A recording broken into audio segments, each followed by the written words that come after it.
Halo teman-teman, selamat datang kembali di Batalion 12, ruang pembahasan politik dan militer.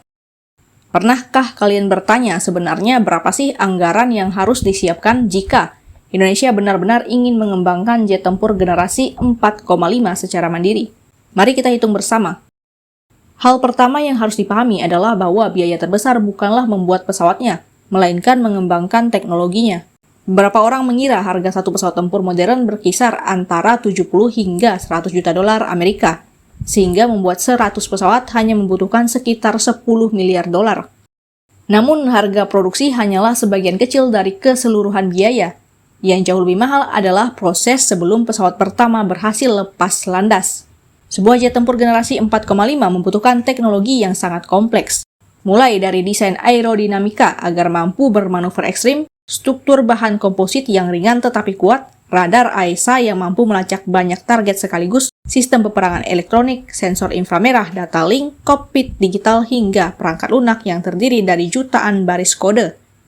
Semua teknologi tersebut harus dikembangkan, diuji, diperbaiki, lalu diuji kembali selama bertahun-tahun.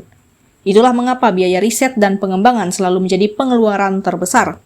Sebagai gambaran, Korea Selatan mengembangkan KF-21 Muramai dengan nilai proyek sekitar 8 miliar dolar Amerika. Padahal Korea Selatan sudah memiliki industri pertahanan yang jauh lebih matang dibandingkan Indonesia. Sementara itu, program F-35 Amerika bahkan menghabiskan puluhan miliar dolar hanya untuk tahap penelitian dan pengembangan. Artinya, Indonesia tidak mungkin mengembangkan jet tempur modern hanya dengan anggaran beberapa triliun rupiah. Lalu, bagaimana jika Indonesia benar-benar memulainya dari nol? Yuk kita uraikan. Pertama, ada biaya penelitian dan desain. Indonesia harus membentuk ribuan tenaga ahli di bidang aerodinamika, struktur pesawat, avionik sistem kendali penerbangan, kecerdasan buatan, hingga rekayasa material. Mereka memerlukan laboratorium, superkomputer untuk simulasi, terowongan angin atau wind tunnel, fasilitas pengujian struktur, serta berbagai perangkat penelitian lainnya. Baru di tahap ini saja sudah menelan biaya miliaran dolar. Kemudian masuk ke tahap pembuatan prototipe. Biasanya sebuah program jet tempur tidak hanya membuat satu pesawat. Sedikitnya 5 hingga 10 prototipe akan dibangun. Masing-masing memiliki fungsi berbeda. Ada yang digunakan untuk uji struktur hingga hancur. Ada yang dipakai untuk uji kecepatan maksimum. Ada yang khusus untuk menguji radar. Ada pula yang menjalani ribuan jam uji terbang. Semua itu membutuhkan waktu bertahun-tahun. Berikutnya adalah mesin, salah satu teknologi yang paling sulit dikuasai. Mesin jet tempur modern harus mampu menghasilkan daya dorong puluhan ribu pon, tetap andal pada kecepatan supersonik sekaligus tahan digunakan dalam berbagai kondisi ekstrim. Bahkan banyak negara maju masih mengandalkan mesin buatan Amerika atau Inggris. Mengembangkan mesin sendiri dapat menghabiskan miliaran dolar tambahan.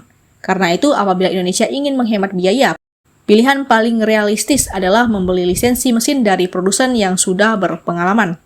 Pesawat tempur modern juga membutuhkan radar AESA.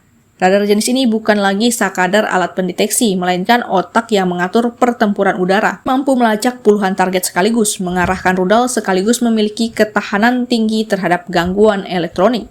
Teknologi ini hanya dikuasai segelintir negara. Jika Indonesia belum mampu mengembangkannya sendiri, maka pilihan tercepat adalah membeli lisensi atau bekerja sama dengan negara lain. Hal serupa juga berlaku untuk sistem peperangan elektronik, komputer misi, sensor inframerah, hingga data link. Setelah seluruh teknologi siap, tantangan berikutnya adalah membangun fasilitas produksi. Indonesia memerlukan hangar perakitan modern, mesin CNC berpresisi tinggi, robot produksi, fasilitas pengujian mesin, laboratorium avionik, hingga pusat sertifikasi. Semuanya membutuhkan investasi yang tidak sedikit.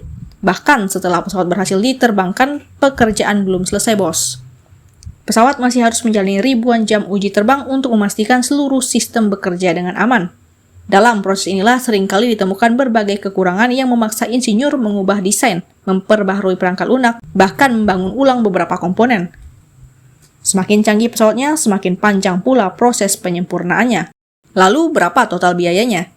Jika Indonesia memilih bekerja sama dengan negara lain, memanfaatkan teknologi yang sudah ada, membeli lisensi mesin, radar, serta beberapa sistem penting, maka biaya pengembangan diperkirakan berada di kisaran 7 hingga 12 miliar dolar Amerika. Jika dikonversikan ke rupiah, nilainya mencapai sekitar 125 triliun hingga 215 triliun rupiah. Namun, apabila Indonesia bertekad mengembangkan hampir seluruh teknologi inti secara mandiri, termasuk mesin, radar, komputer misi, serta perangkat lunaknya, maka biaya tersebut bisa melonjak menjadi 25 hingga 40 miliar dolar atau sekitar 449 triliun hingga 719 triliun rupiah. Angka tersebut bahkan belum masuk biaya produksi massal pesawat. Dengan kata lain, dana ratusan triliun rupiah tersebut baru digunakan untuk melahirkan desain yang siap diproduksi.